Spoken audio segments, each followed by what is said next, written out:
Chris Brown here with you on a Friday at Bills training camp, and fresh off the field is the guy that you can find on Instagram at Big J9797. Big J9797. It's Jordan Phillips joining us here with his lovely little one, Maya, age 2, and already killing it. I saw you running up here. You got some quicks. Might even be quicker than your dad. How you doing, Jordan? It's good to have you back, man. Yeah, it's fun good to have back. you back. It's nice to be back. It's a different feeling out here. Nice to be in a football city. Yeah, I know you called it a family atmosphere here, maybe more than anywhere else you have ever played competitive football, maybe with the exception of that little team that you played on when you were younger. Would they go 55-2 or something? Yeah. We were studs back in the day, back in Pop Warner. That was a good time, too. Yeah, but what can you say about what makes it feel like family here? I mean, just like this, having my daughter up here, everybody comes up, says hi to her. Coach welcomes your family. He goes out of his way to meet everybody. All the coaches do, even our teammates. Everybody's around. Everybody wants to meet everybody's kids and everything. So it's a good time. And I want to kind of tell our listeners a story, because last year, Bills are in Kansas City. It's the divisional playoff. I'm hanging out in the hotel lobby day before the game, and some big fella walks in decked out in a Star Latule jersey and all kinds of Bills gear. Yeah. And it's you. Yeah. And I knew you're a Kansas guy, so I figured, hey, he might be in town, maybe. But man, you popped in. You're saying hi to everybody. You saw Star, who came back from grabbing himself a meal. Why did you have to be there for those guys? Why was it important to you? I mean, it was just a big moment. I felt like in, I want to say Bills history. Yeah. You wouldn't be wrong. Just part of hearing when Sean first came in, and he was talking about playing in AFC Championship games and big games and in December and everything, or in January. When was that? It was January. Yeah. So in January, and then just being able to go support Star and the rest of the guys, it was just right down the road. Why wouldn't I go? Right. And I know Steve Tasker is upset he's not here, because he is, too, a Kansas native. He's out from southwest Kansas. But in any event, did that kind of get your wheels turning, knowing what could happen in Arizona with respect to your contract, and like, hey, there might be a situation here where I might be free again? Yeah. Were the wheels already kind of turning in your head a little bit, even if it wasn't reality yet? I'm not going to speak on that, but this is the place I wanted to be. And I knew I would end up back here one way or another. Okay, fair enough.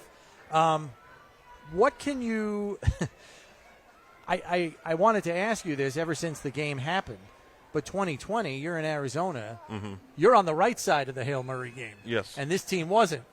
Have you talked with your teammates at all about that game? I mean, I know it's past history and the past is in the past, but it was interesting, because really, when you think about it, that was kind of a high watermark for that Arizona team that year.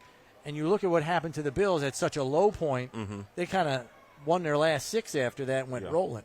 For us, it was I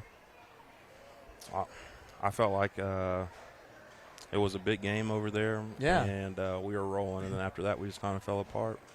But I did talk to the guys about it. I hung out with all of them in the off season. Okay. So we talked about it, and it was fun. I still give them crap about it. But, yeah.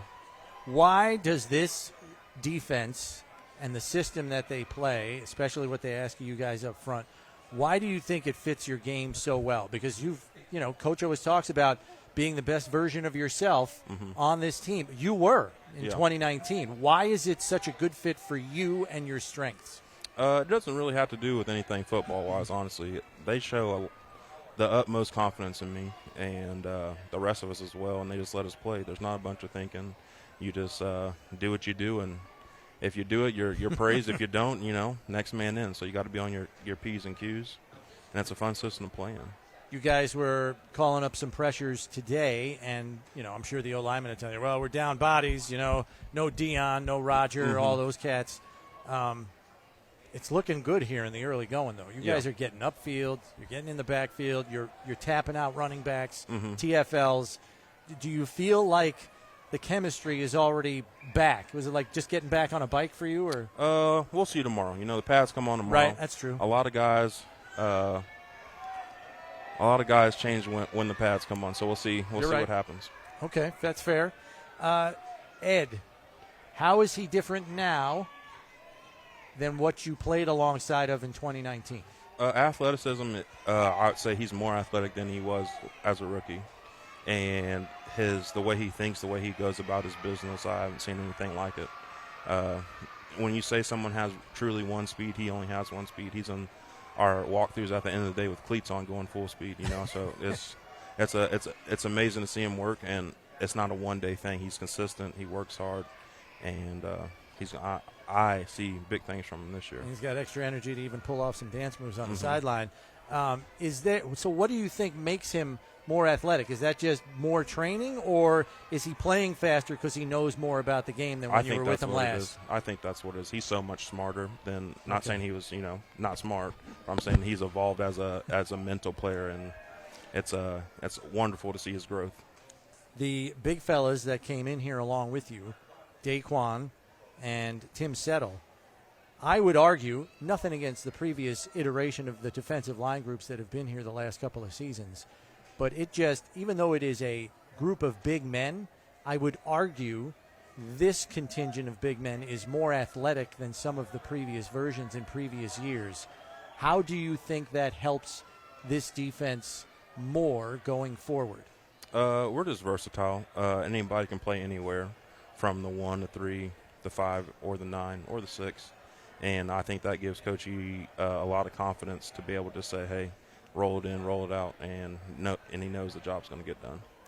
Is there – I'm trying to envision being an opposing offensive line against this group, and I'm thinking to myself, who the hell do you double? Like, you can't. You want to double Vaughn? You got to give – you're singled up then, or Ed's singled up. Double the young kid Greg on the other side or whatever. I mean, I don't like the solutions you got to try to come up with for your front four. I think we'll see a lot of chips, a lot of max protection, but that just helps the secondary. You know what I mean? So it doesn't matter what puts us out there as long as we win. Yeah, I agree. And we had Coach Frazier on the other day. He's already excited about how much more split safety he's going to be able to play because he can leave 7 in the box, and he's good against the run now. Because I know you kept your ear to the ground with what was going on here in Buffalo, even when you weren't playing here. The Indy game, when Jonathan Taylor ripped off 5 touchdowns, they didn't have an answer. Yeah. Even that New England windswept game, which was ridiculous, they couldn't get him out of running the ball. You, Tim, Daquan, I think you're going to have some answers this year for the run game, don't you think? At the end of the day, it's a mindset. If we don't show up, we're going to go back to the same stuff. So we're just going to put our heads down and grind, and we'll try our best to stop the run. What has been your message to Daquan and Tim? I mean, you've been here before. You know how this operation works, whether it's the rotational system that Coach Frazier puts you through to keep you guys all fresh, or just the defense at large and the camaraderie that you guys have. What's been your message for those two coming in the door? Because they're still feeling this thing out, I would think, to a certain extent. First and second down, do your job. Third down, get sacks. Yeah. That's it. That's the only message you need to hear. Just do your job, and when it's your time, make the play. And I don't know if you heard this, but Leslie, when he was addressing the media the other day, he believes you are capable of a double-digit sack season. You came within a hair of it in 2019.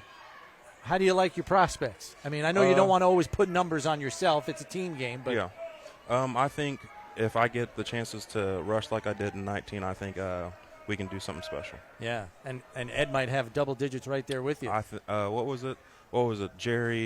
Jerry, Mario Williams, Jerry, and Marcel. Marcel. We'll see. Yeah. I like the sound of that. Is there anything that sticks out most for you? And again, I don't want you to dive into the past, but 2019 was just a fun season. The game that was the most fun for me to be there for was the Pittsburgh Sunday night game. That's when you guys clinched the playoff berth. The whole Renegade thing. It comes on, and Josh dials up a deep ball right after the song, and just like, hey, put that in your pipe and smoke it. But I think you had a big sack in that game, if I remember right. 2. Was there another game that stood out for you more in 2019 as that was kind of a coming-of-age season for that team? 2019. Honestly, that was the Houston game, right? The playoff game? Yes, the Houston playoff game. And right? I think that was the best thing that could ever happen to really? the Bills. Why? It was just an eye-opener. We kind of folded in that second half. We were up 16-0, I believe. Yep. And I feel like that's when Josh Allen became Josh Allen. Oh, okay. And how might Josh be different now? I mean, he's a superstar. He's top 5 quarterback in the league now, top 3. Mm-hmm. Some might even put him a little bit higher. Is Josh like he kind of makes this whole thing go? Because his reach goes to the other side of the ball. It always has, though. Mm-hmm. You can't. Defense wins games, but you can't win in this league without a stud quarterback, and that's the bottom line. When you have both, what else can you ask for? Yeah, that's awesome. Well, listen, I appreciate you spending some time with us. I know the fans are always asking for Big Phil, and we were happy to deliver them for all the listeners out there. Stay healthy, all right? Good luck the rest of the way. And keep an eye on this one. She's going to grow up fast. Yes, I will do. That's Jordan Phillips joining us bye? here on One Bills Live with his beautiful daughter, Maya.